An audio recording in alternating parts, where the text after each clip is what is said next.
Apakah keburukan seseorang dapat menjadi alasan bagi kita untuk tidak menghormati kebaikannya? Mengutip aktris Jamila Jamil, ia berpendapat bahwa Karl Lagerfeld bukanlah orang suci yang patut dihormati. Tapi, apakah di antara kita ada yang sepenuhnya suci tanpa dosa? Sebelumnya, bolehkah aku berkata jujur bahwa sebetulnya aku agak ragu untuk membuat video kali ini. Ragu untuk membahas karir dan pencapaian Karl Lagerfeld yang begitu panjang. Bagaimana caranya aku dapat merangkum seluruh pencapaian dan panjangnya karir seorang Karl Lagerfeld dalam video kurang dari 20 menit. Dan yang paling penting tentunya agar kamu tidak bosan untuk menyaksikan video kali ini. Sebuah tantangan berat untuk membawa nama dari legenda mode yang satu ini. Tapi pastinya aku akan mencoba sebaik dan seringkas mungkin untuk tidak hanya memaparkan tentang karirnya saja, tapi selain itu turut menganalisa serta mengupas tuntas apa daya pikat dan juga kunci kesuksesan dari maestro mode yang satu ini. Tapi sebelum kita mulai, pastikan untuk like dan share video aku kali ini.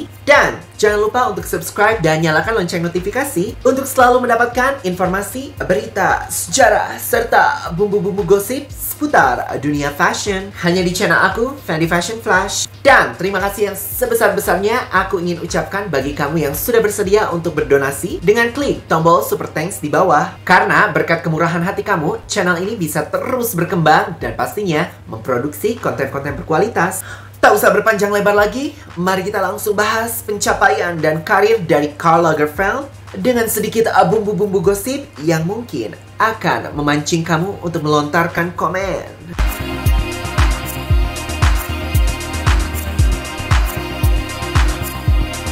Peringatan, ini adalah segmen yang menurut aku berpotensi cukup membosankan karena infonya juga banyak bertebaran di internet. Tapi demi keutuhan video pembahasan tentang Karl Lagerfeld, ada baiknya untuk mengingat kembali dan mencari tahu, khususnya bagi kamu yang belum tahu, biografi tentang Karl Lagerfeld. Supaya apa? Supaya di segmen selanjutnya bisa nyambung ya pembahasannya. Utamanya dengan gosip-gosip panas yang menyangkut maestro mode yang satu ini. Jadi mari kita mulai. Karl Otto Lagerfeld. Ada yang aneh dengan ejaan namanya? Karena mungkin selama ini kamu mengenal Karl Lagerfeld dengan ejaan tanpa T. Tapi ternyata ia sengaja untuk menghilangkan huruf T pada ejaan nama belakangnya. Untuk alasan yang menurut aku cukup sepele, tapi sebenarnya sangat penting. Ia menganggap bahwa ejaan nama barunya jauh lebih komersial. Mungkin hanya bagi kamu yang cukup menguasai latar belakang serta kebudayaan Jerman yang bisa mengerti maksud dari mendiang Karl Lagerfeld dalam pengejaan namanya tersebut. Lahir di Hamburg, Jerman pada 10 September 1933, Karl berasal dari keluarga berada serta berpendidikan tinggi. Di usia 14 tahun, ia bermigrasi ke Paris dan mengenyam bangku pendidikan di jurusan sejarah dan menggambar. Latar belakangnya tersebut cukup menjelaskan bakatnya yang mampu membuat sketsa nan mengagumkan dalam waktu singkat yang kita ketahui betul memberi andil yang sangat besar untuk kelangsungan karirnya. Reputasinya di dunia mode berhasil ia bangun sejak usia muda setelah memenangkan kompetisi dan sukses meraih penghargaan dari Asosiasi Wall International di Paris pada tahun 1954. Tak tanggung-tanggung, karirnya dimulai sebagai asisten desain untuk perancang kenamaan Pierre Balmain. Dan selama era 50-an, dia sudah melanglang buana ke berbagai rumah mode perancang kenamaan, diantaranya Jean Patou, Charles Jourdan, hingga Valentino. Dan tak main-main, Karl diberikan kepercayaan langsung untuk mengelola koleksi haute couture yang terdengar sangat wah dan memang wah ya sejujurnya. Namun perlu kita ingat bahwa pada masa tersebut kategori pakaian siap pakai belumlah lazim. Perancang high fashion akan melahirkan koleksi yang secara otomatis akan masuk ke dalam koleksi haute couture. Maju ke era 60-an dan aku akan memaparkan tentang detail dan analisa tentang karir Karl Lagerfeld di segmen selanjutnya. Tapi yang pasti, nama Karl Lagerfeld yang terbilang masih cukup baru di industri fashion sudah memiliki reputasi yang sangat kuat sehingga ia bukan hanya mampu mengambil alih, tapi juga merombak serta membangkitkan rumah mode yang kian lesu dimakan zaman. Di antaranya ada rumah mode Chloé, Fendi, hingga Chanel pastinya. Di sini aku bertanya-tanya, bagaimana seseorang bisa mengerjakan berbagai proyek kreatif seperti Karl dalam waktu yang bersamaan, karena selain ia bekerja sebagai seorang desainer di rumah mode kenamaan yang pasti tugasnya tidak main-main, dikabarkan ia juga menjalankan proyek secara lepas untuk berbagai produksi teater sebagai desainer kostum, sesuatu yang mungkin hanya bisa dilakukan oleh Karl Lagerfeld, mencerminkan bakat dan kehandalannya di industri ini. Dan dari segmen pertama saja kita sudah bisa membayangkan betapa besarnya kesuksesan serta pencapaian dari Karl Lagerfeld bahkan sejak awal karirnya, yang membuat kita tak heran akan statusnya sebagai legenda mode di masa ini. So, menurut pendapat pribadi aku nih ya, aku rasa hingga hari ini tidak ada yang mampu menandingi reputasi dan kekuatan dari Karl Lagerfeld. Coba sebutkan siapa desainer ataupun direktur kreatif yang punya mega proyek sebanyak Karl Lagerfeld. Aku rasa tidak ada. Atau kamu berpendapat lain? Coba tinggalkan opini kamu di bagian komentar. Karena Karl Lagerfeld tak hanya mampu bekerja di rumah mode kenamaan dunia, ia juga mampu mengubah nasib rumah mode yang sedang krisis dan diambang keruntuhan sehingga dapat kembali ke peta mode dunia dan kembali berjaya. Bahkan tak tanggung-tanggung, Karl sanggup menjadikan rumah mode yang ada di bawah arahannya menjadi yang terdepan di dunia. Apa rahasianya? Mari kita lihat kiprahnya di rumah mode Chanel, yang peninggalan pendirinya Coco Chanel mengalami krisis yang cukup signifikan hingga datanglah Karl Lagerfeld pada tahun 1983 dan mengubah segalanya. Menurut analisa pribadi aku, saat aku katakan apa yang akan aku katakan, kamu akan menganggap apa yang aku katakan cukup kontroversial. Tapi aku yakin kamu yang menonton video ini bahkan sampai ke detik ini pastinya mengharapkan lebih dari sekedar puja-puji manis. Kamu adalah orang yang siap untuk menerima pernyataan gamblang karena kamu adalah orang yang tidak mudah tersinggung, tidak mudah dimanipulasi, dan pastinya dapat menerima kenyataan. Menurut pendapat pribadi aku, Karl Lagerfeld bukanlah seorang fashion designer yang revolusioner untuk Chanel. Tapi di sisi lain, dia adalah direktur artistik yang handal yang mengerti Chanel luar dan dalam. Kenapa? Jika dibandingkan dengan Coco Chanel, Karl tidak pernah membuat gebrakan dari segi desain, gebrakan desain yang benar-benar baru. Ketika membuat koleksi baru untuk Chanel, Karl yang sempat dikabarkan bagai dirasuki dan bertindak bagai mendiang Mademoiselle Coco dengan piawai, kerap mengandalkan arsip dan kode-kode yang ditinggalkan oleh pendiri rumah mode Chanel. Berakar dari arsip desain Chanel sebelumnya, ia dapat membuat kreasi baru yang sesuai dengan visinya. Jika kamu memerhatikan Chanel di bawah arahan Karl, brand yang satu ini tetap identik dengan jaket tweed, kain jersey, little black dress, bunga camellia, mutiara, warna hitam, putih, beige, emas, kadang-kadang merah, dari musim ke musim. Latar belakang pendidikan sejarah yang dimiliki oleh Karl membuatnya mengetahui cara untuk menghormati kode-kode dari sebuah rumah mode, menjadikannya pakem-pakem yang tidak pernah ia ubah, apalagi dihilangkan. Malah ia bawa terus sepanjang karirnya di rumah mode tersebut. Tapi meski berkreasi hanya dari pakem-pakem yang cukup terbatas, koleksi dari Chanel selalu tampak segar, melintasi generasi waktu, bahkan dapat menjadi acuan dari rumah mode lain. Semua itu berkat visi dan referensi dari seorang Karl yang begitu luas yang mungkin tidak dimiliki oleh orang lain. Jika kamu pernah melihat liputan tentang rumah mendiang Karl Lagerfeld, di situ ada bagian tentang perpustakaan miliknya. Dan kamu akan melihat koleksi bukunya yang begitu banyak. Dari situ, kamu akan mengerti mengapa Karl begitu kreatif serta piawai dalam membuat karya-karya fenomenal meski dituntut untuk membuat koleksi baru dalam waktu yang begitu singkat. Utamanya karena dia sudah menguasai pakem-pakem dari identitas Chanel. Tapi di sisi lain, dia juga memiliki referensi yang begitu luas untuk mengajak Chanel berkelana melintasi batas ruang dan waktu. Yang seluruh karyanya di Chanel, ia bubuhi dengan tanda tangan yang begitu elegan dengan logo interlocking C yang jadi karyanya. Itulah mengapa menurut aku Chanel seusai kepergian Karl terasa sedikit usang. Tapi aku tidak akan bahas secara mendetil di sini. Komen di bawah kalau kamu ingin aku menjelaskan secara lebih detail tentang menurut aku kemunduran dari rumah mode ini. Tapi mari kita kembali ke bahasan Karl Lagerfeld, yang di bagian kali ini aku akan memberi negasi tentang pernyataan aku bahwa Karl Lagerfeld bukanlah seorang desainer yang handal. Jika kamu ingin melihat keagungan kreasi desain dari seorang Karl Lagerfeld, kamu bisa melihat karya-karyanya di rumah mode Fendi, di mana ia sudah bergabung sejak tahun 1965. Rumah mode asal Roma, Italia yang terkenal akan aksesori kulit dan bulu hewan, bisa dibilang belum memiliki ciri khas yang kuat dari segi desain. Karl sanggup membentuk identitas desain dari Fendi melalui komoditas yang kerap dikecam oleh para aktivis pecinta hewan, tapi merupakan hal yang lazim untuk diproduksi pada masanya. Dengan piawai, Karl menerapkannya tidak hanya pada tas atau aksesori saja. Karl Lagerfeld sanggup memberdayakan bahan eksotis tersebut untuk beragam jenis produk, mulai dari pakaian hingga aksesori yang sejalan dengan bisnis dari Fendi.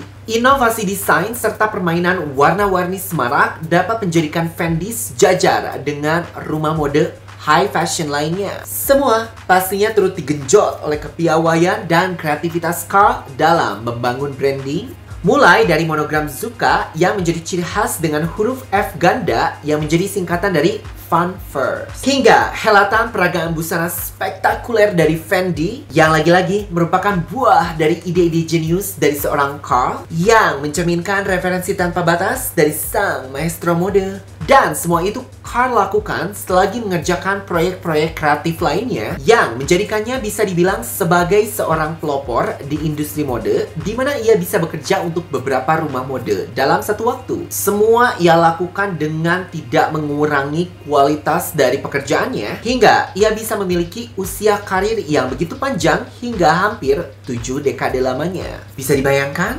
Bahkan itu merupakan periode harapan hidup manusia di atas rata-rata bagi masyarakat modern. Tapi tentu saja tidak ada yang abadi di dunia ini. Karl Lagerfeld menghembuskan nafas terakhirnya pada 19 Februari 2019 yang meninggalkan duka bagi banyak kalangan, khususnya industri mode. Sejujurnya ini adalah segmen yang aku berusaha hindari karena rasanya kurang baik untuk menceritakan hal-hal yang kurang baik dari orang yang sudah tiada. Tapi aku yakin di bagian komen pasti nanti akan ada yang menyentil soal hal ini. Dengan pertimbangan tersebut, akhirnya aku memutuskan untuk menyentuh sekilas saja bagian yang satu ini, oke? Terlepas dari apa yang akan kita bicarakan di segmen ini, aku rasa akan ada pelajaran yang bisa kita ambil. Kita mulai dari yang pertama. Aktris Jamila Jamil, tepat di hari kepergian Karl Lagerfeld. Yap, kamu tidak salah dengar, ia bahkan tidak menunggu hingga setidaknya berganti hari di masa ketika orang-orang masih berkabung atas kepergian Karl Lagerfeld yang begitu mendadak. Secara publik, ia berbagi pernyataan yang ia ungkapkan melalui sebuah tweet yang kini ia sudah hapus, mengingatkan bahwa Karl Lagerfeld bukanlah orang suci yang patut dihormati. Karl dianggap sebagai seorang misoginis dan sempat menjadi tajuk berita karena ia mengungkapkan hanya menyukai wanita bertubuh ramping. Ia bahkan pernah melontarkan komentar soal bentuk tubuh dari penyanyi Adele. Bukan hanya Adele, bahkan Karl menilai supermodel Heidi Klum memiliki bentuk tubuh yang terlalu besar serta ukuran dada yang kurang proporsional untuk menjadi seorang model. Mengutip dari BBC, Karl dikabarkan tidak setuju untuk menggunakan model plus size karena ia merasa bahwa tidak akan ada yang mau untuk melihat perempuan berisi. Reputasi tersebut kerap dikaitkan dengan obsesi Karl untuk menurunkan berat badannya hingga hampir 30 kg. Semua itu untuk apa? Agar ia dapat mengenakan koleksi Dior Homme karya Hedi Slimane yang terkenal akan siluetnya yang begitu ramping. Selain itu, ada yang lebih parah lagi. Karl dikabarkan kesal dengan gerakan Me Too, di mana ia dinilai seolah meremehkan suara-suara para model yang mengaku mengalami perlakuan tidak senonoh. Ia bahkan disinyalir membela seorang stylist, Carl Templer, di mana ia dituduh melucuti pakaian dari para model tanpa persetujuan. Karl bahkan melontarkan sebuah pernyataan, jangan jadi model jika hal tersebut tidak ingin terjadi pada kamu. Bukan hanya di era 2000 dan 2010-an saja, bahkan sejak era 90-an, Karl sudah dikenal sebagai sosok yang kontroversial. Tahukah kamu bahwa Majelis Ulama Indonesia diduga nih ya, diduga yang saat itu dipimpin oleh almarhum Kiai Haji Hasan Basri sempat melontarkan protes pada Chanel karena dianggap telah melakukan penghinaan agama Islam.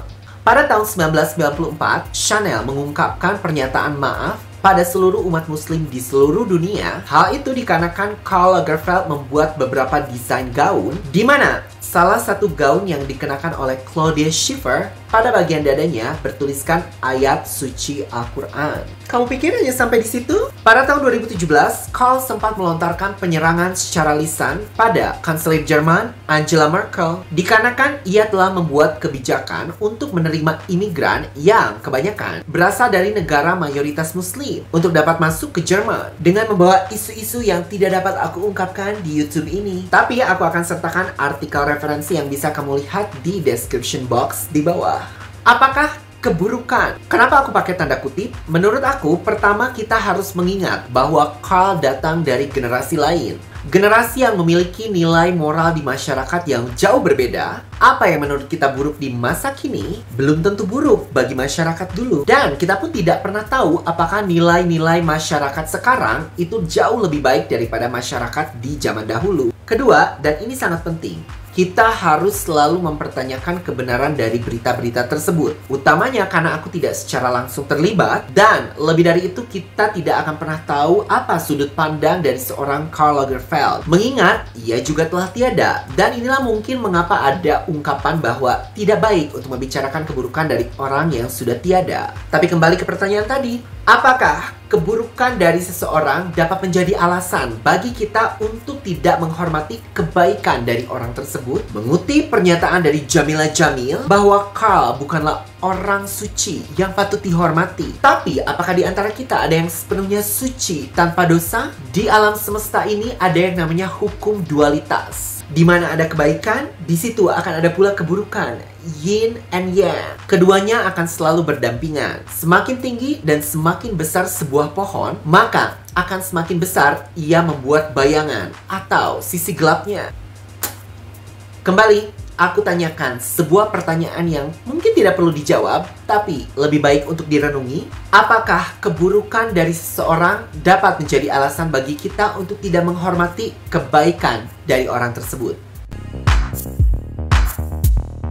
Mengutip pernyataan dari editor fashion The New York Times, Vanessa Friedman, Karl Lagerfeld bukanlah definisi dari seorang desainer tradisional seperti Coco Chanel, Cristobal Balenciaga, ataupun teman sejawatnya Yves Saint Laurent. Karl Lagerfeld bukanlah tipe desainer yang menciptakan siluet baru ataupun teknik inovatif dalam menciptakan pakaian. Friedman mengatakan Karl Lagerfeld merupakan seorang desainer bunglon.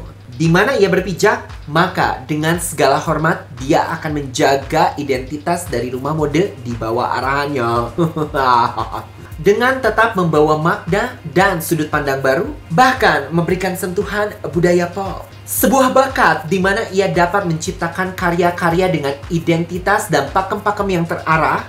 Tapi di saat yang bersamaan, dia dapat menciptakan kebaruan yang relevan dengan zaman. Sebuah bakat langka yang dibutuhkan, apalagi di masa sekarang. Utamanya di masa kini, di mana begitu banyak heritage brands yang seolah kehilangan identitasnya, yang walaupun masih bertahan, tapi ciri khasnya telah pudar dimakan zaman. Yang mana jika dibiarkan secara terus-menerus, maka nama hanya akan tinggal nama. Dan peninggalan paling berharga dari para pendahulu yang diwariskan untuk generasi masa kini semakin lama akan semakin tergerus dan akhirnya hilang. Semoga hal tersebut bukanlah merupakan gambaran dari kehidupan masyarakat di masa kini. Dan demikianlah pembahasan panjang tentang desainer kenamaan dan maestro mode Karl Lagerfeld. Aku tidak tahu berapa akhirnya durasi video kali ini, tapi semoga bisa aku rangkum seringkas-ringkasnya, sebaik-baiknya, dan tidak membuat kamu bosan, tapi juga tidak meninggalkan esensi dari sang legenda mode. Tapi aku yakin akan ada banyak hal yang aku lewatkan dari video aku kali ini. Maka dari itu, aku membutuhkan bantuan kamu untuk menambahkan data-data penting di bagian komentar di bawah. Jangan lupa untuk like dan share video aku kali ini, subscribe dan nyalakan lonceng notifikasi untuk mendapatkan informasi, berita, sejarah, dan bumbu-bumbu gosip seputar dunia fashion. Sekali lagi, terima kasih yang sebanyak-banyaknya ingin aku ucapkan bagi kamu yang sudah bersedia untuk berdonasi dengan klik tombol super thanks di bawah. Karena berkat kemurahan hati kamu, channel ini bisa terus berkembang dan meningkatkan kualitas kontennya. Dan tak lupa, terima kasih yang sebesar-besarnya untuk kamu yang masih bertahan hingga detik ini. Semoga informasi di video aku kali ini dapat bermanfaat. Demikian, dan sampai jumpa di video aku selanjutnya. Have a nice day, and bye-bye.